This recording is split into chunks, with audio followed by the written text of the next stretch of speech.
Bueno, pues en esta ocasión vamos a ver el apartado número 35 del libro de Hannah Arendt, La condición humana, el cual se encuentra en el capítulo 6, que lleva el título La vida activa y la época moderna, y que trata sobre la alienación del mundo.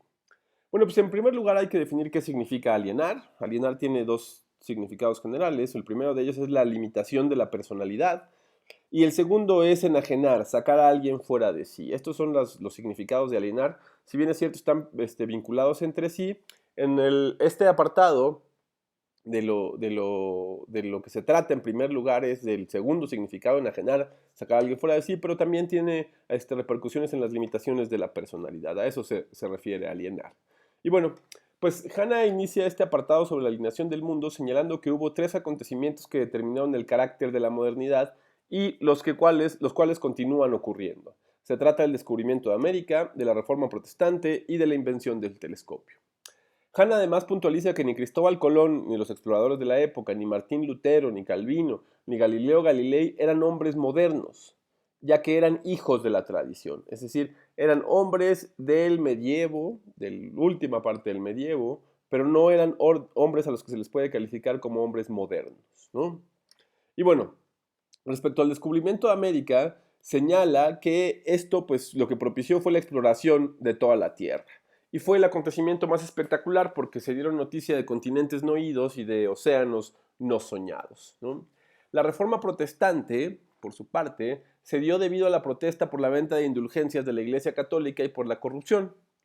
Y fue el más turbador porque propició el rompimiento en la cristiandad. Y la invención del telescopio propició el desarrollo de una nueva ciencia que considera la naturaleza de la Tierra desde el punto de vista del universo, y fue el que menos llamó la atención en la época. Se trató del primer instrumento puramente científico jamás diseñado, ¿no? Y este fue el más importante y el que más impacto ha tenido hasta el momento, pero fue el que menos llamó la atención en la época. Y bueno, respecto al descubrimiento de América, una de las cosas que provocó fue que la distancia sucumbiera ante la velocidad. ¿Y esto qué quiere decir? Que pues estaba relacionado con los adelantos tecnológicos, con los adelantos en las comunicaciones, y lo que propició la exploración de toda la Tierra con estos adelantos fue que cada vez fuera más sencillo, más fácil y requería menos tiempo llegar a algunos lugares, ¿no? El avión, por ejemplo, hace que ahora podamos estar en cualquier parte del mundo en menos de una semana, en días, a veces hasta en horas, ¿no? Ni siquiera tenemos que pasar un día entero en un avión para cubrir una distancia que antes era una distancia que se recorría en meses o en semanas, ¿no? Y además, pues el desarrollo de la cartografía provocó que pues pudiéramos tener al alcance de nuestra mano a todo el mundo, ¿no? Poder verlo a todo el mundo, a todo el globo terráqueo, en nuestro hogar, ¿no? Y es aquí donde señala Hannah. Dice, antes de aprender a rodear la Tierra, a limitar a días y a horas la habitación humana, trajimos el globo a nuestro cuarto de estar para tocarlo con nuestras manos y hacerlo girar ante nuestros ojos. Y esto tiene que ver con el desarrollo de la cartografía que propició alienación, como lo vamos a ver, como lo veremos en este momento, ¿no? El descubrimiento de América también provocó que los hombres se alinearan con el desarrollo de la cartografía, que es justo lo que les acabo de comentar, y señala Hannah en este sentido. Por su propia naturaleza, la capacidad topográfica humana solo puede funcionar si el hombre se desenreda de toda complicación e interés por lo que tiene al alcance de la mano y se distancia de todo lo que tiene cerca. Cuanto mayor sea la distancia entre él y su medio, mundo o tierra, más fácil le resultará medir y menos espacio mundano y ligado a la tierra le quedará. Es decir, esto es un proceso de abstracción, el desarrollo de la cartografía, ¿no? Y el topografiar lugares, hace que los hombres se alienen, es decir, se salgan del lugar en el que están en el mundo y se alejen de él, ¿no? Es lo mismo que pasa cuando miramos un mapa, porque estamos completamente abstraídos del lugar en el que nos encontramos. Entonces, todo lo que está a nuestro alrededor pierde interés para nosotros. Lo que estamos haciendo, por ejemplo, cuando miramos un mapa, es abstraernos del lugar en el que estamos a su alrededor, y más cuando desarrollamos uno, ¿no? Entonces, esto es una de las cosas que provocó, que trajo la alienación, el desarrollo de la cartografía. Bueno, por otro lado está la Reforma Protestante, ¿no? Y la Reforma Protestante trajo como consecuencia una nueva moralidad, ¿no? La cual surgió de los intentos de Lutero y Calvino por restaurar la inflexible ultramundanidad de la fe cristiana. Estos hombres querían volver a un cristianismo primitivo, querían una mayor intervención en la iglesia, en las vidas de las personas, tenían más rigidez, más violencia hacia sus personas, violencia en el tendido, como forzarnos a hacer cosas, a vivir de una manera disciplinada, etcétera, etcétera, etcétera. Esto trajo como consecuencia una nueva moralidad, la cual además se vinculó con el desarrollo del capitalismo, que también es una manifestación económica de la época moderna, ¿no? Y esta nueva moralidad vinculada con el desarrollo del capitalismo queda muy clara con lo que Marx llamó el ascetismo interior mundano, que es otra forma de alienarse del mundo, ¿no? Y aquí hay una cita de la ética protestante y el espíritu capitalista del capitalismo de Max Weber, que señala: el tipo ideal del empresario capitalista, encarnado en algunos nobles ejemplares, nada tiene que ver con ese tipo vulgar o afinado de ricachón. Aquel aborrece la ostentación, el lujo inútil y el goce consciente de su poder. Le repugna aceptar los signos externos del respeto social de que disfruta, porque le son incómodos. Su comportamiento presenta más bien rasgos ascéticos, como lo exige el sermón antecitado de Franklin y, sobre todo, no es raro, sino muy frecuente, hallar en él un grado de modestia muchísimo más sincera de la reserva tan prudente recomendada por Benjamin Franklin. Y esto es lo importante: nada de su riqueza lo tiene para su persona, solo posee el sentimiento irracional de cumplir buenamente su profesión. Y esta es una de las manifestaciones, o la más marcada, de la nueva moralidad y su vinculación con la alienación. Porque al final de cuentas, lo único que le importa a este empresario capitalista es cumplir buenamente su profesión, ¿no? No le interesan los símbolos externos de su poder, no le interesa la riqueza, la riqueza es una consecuencia de hacer bien su trabajo, ¿no? Pero no trabaja para enriquecerse, trabaja para llevar a cabo, para cumplir buenamente su profesión, ¿no? Y esta es una de las consecuencias que se vincula con el capitalismo de la nueva moralidad y que además se vincula con la alienación del mundo, ¿no? La Reforma Protestante también propició el desarrollo del capitalismo porque expropió al campesinado. ¿Esto qué quiere decir? Que cuando expropió las propiedades de la iglesia, lo que sucedió es que le quitó a los campesinos su pequeño lugar en el mundo reservado para ellos, su espacio privado, ¿no? Entonces hizo que perdieran su lugar en el mundo. Esta fue una consecuencia imprevista de la expropiación, como les digo, de la propiedad de la iglesia y como tal el mayor factor del derrumbamiento del sistema feudal, ¿no?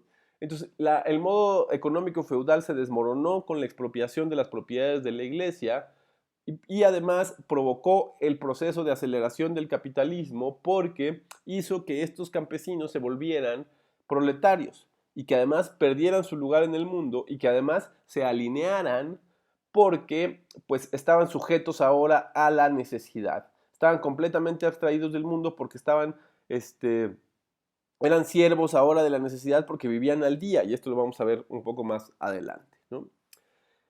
También en relación al desarrollo del capitalismo, Hanna señala que a diferencia del medievo, en la época moderna la conservación de los objetos del mundo no es provechosa, ya que evita la renovación, el proceso de producción. ¿Esto qué quiere decir? Pensemos otra vez en los campesinos, ¿no? Pensemos en los instrumentos para el trabajo de un campesino. Pues el valor del instrumento estaba en su durabilidad, es decir, en el tiempo que duraba ese objeto en el mundo. Y es que, por ejemplo, no había fábricas de palas, ¿no? Si una pala, pues, o un instrumento, pues lo construía o lo hacía el propio campesino para trabajar, y su valor estaba en la conservación, en conservarlo y en su durabilidad. Lo que hace el proceso de producción en el capitalismo es que genera una necesidad de producción y consumo, es decir, de renovación, que hace que los objetos en el mundo, ¿no? Ya no sea provechosa su conservación. Lo que es provechoso ahora es la renovación de esos objetos, ¿no? Y pone el ejemplo de lo que sucedió con Alemania en la posguerra, ¿no?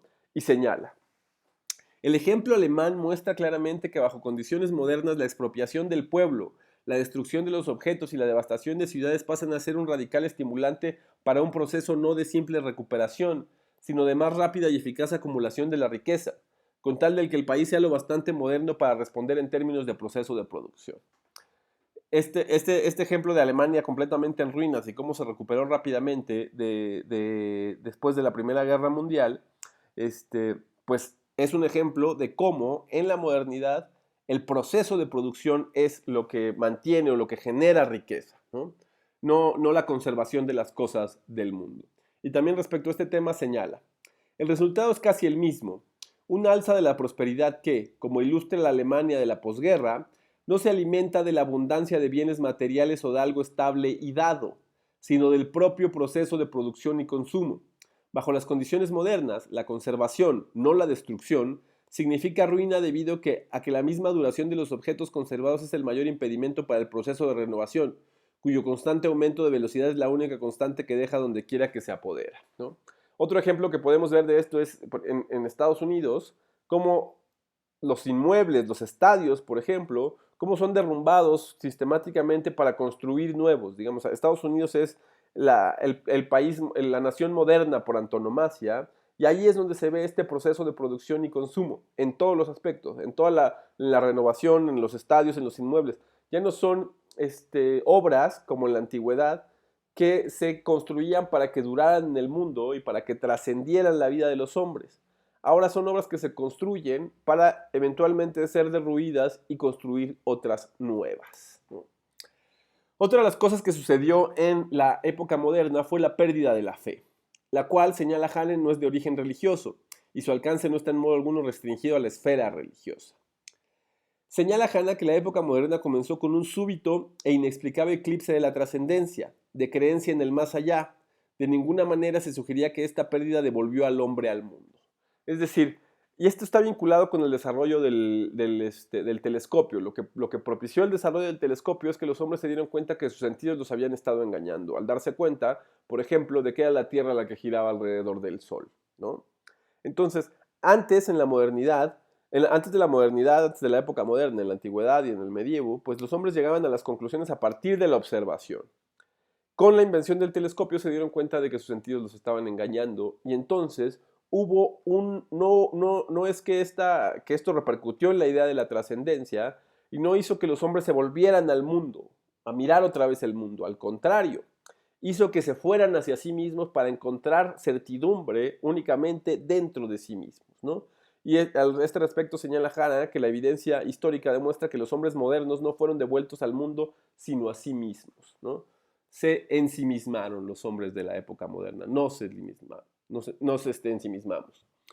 Y esto tuvo una repercusión en la filosofía, ¿no? La duda cartesiana es digamos, la marca en la filosofía de este proceso de pérdida de confianza en los sentidos, ¿no?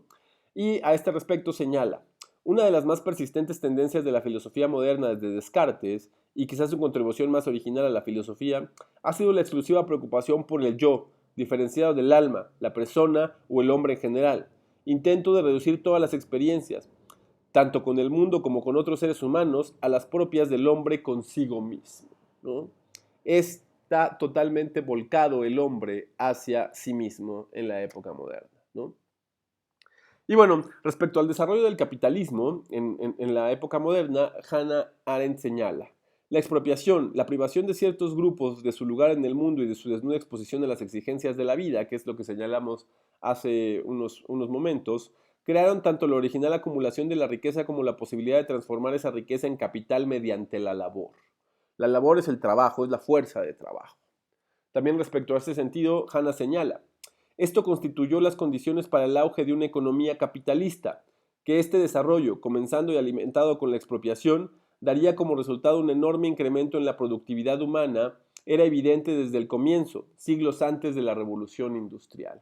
¿Esto qué quiere decir? Que el proceso acelerado de producción, ¿no? O de productividad se dio incluso antes de la revolución industrial y está vinculado con este proceso de expropiación del campesinado y de la fuerza de trabajo que se redujo a la labor, ¿no? Y bueno, respecto al desarrollo del capitalismo y la alienación del mundo, señala, la nueva clase laboral, que literalmente vivía al día, no solo permaneció bajo la apremiante urgencia de la necesidad, sino que al mismo tiempo quedó enajenada de todos los cuidados y preocupaciones que no eran el inmediato resultado de su propio proceso de vida. ¿Esto qué quiere decir? Que los campesinos expropiados o los sectores sociales expropiados, es decir, los que no tenían un lugar en el mundo para ellos, vivían completamente al día. Y esto de vivir al día lo que trajo como consecuencia es que tuvieran una necesidad apremiante, una urgencia apremiante de cubrir las necesidades de su vida, lo cual los alejó del mundo, los distanció completamente del mundo, porque no se podían ocupar de los asuntos del mundo si no tenían resueltas las necesidades básicas de la vida, del propio proceso de la vida. Y no podían resolver el propio proceso de la vida porque vivían al día, porque todos los días tenían que estar ocupados en eso.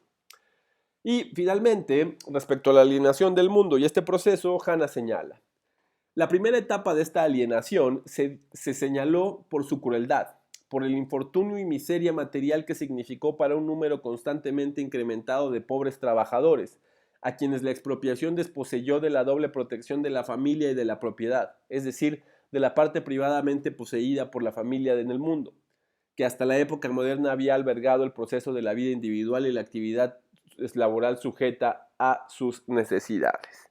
Y finalmente señala: la segunda etapa se alcanzó cuando la sociedad se convirtió en el sujeto del nuevo proceso de vida, como lo había sido antes la familia. La pertenencia a una clase social reemplazó a la protección previamente ofrecida por la familia, y la solidaridad social se convirtió en el muy eficaz sustituto de la anterior y natural solidaridad que regía en la unidad familiar. Y este es un proceso que es muy importante porque es la expansión de lo social. ¿Y qué es la expansión o el crecimiento del universo social? Pues es el crecimiento o la expansión de los asuntos que antes se resolvían en la familia. Ahora, como ya no se podía, ya la familia no podía resolver los problemas de los individuos, lo que empezó a resolver los problemas de los individuos fue el sector social, fue la sociedad, algo más amplio de la familia. Es decir, los asuntos de la familia se ampliaron y se socializaron, se convirtieron en sociales, ¿no? Y es ahí en donde se empezó a generar la solidaridad social la solidaridad que permitía a los hombres poder sobrevivir en estas condiciones tan adversas, ¿no? Entonces, el proceso de alineación del mundo también generó el proceso de expansión de lo social. Pues bueno, jóvenes, hasta aquí los contenidos del apartado de Hanna que estamos revisando el día de hoy. Espero que les haya sido de utilidad. Si tienen cualquier duda, la pueden dejar en los comentarios y con gusto la atenderé. Pues bueno, espero que estén muy bien y hasta la próxima.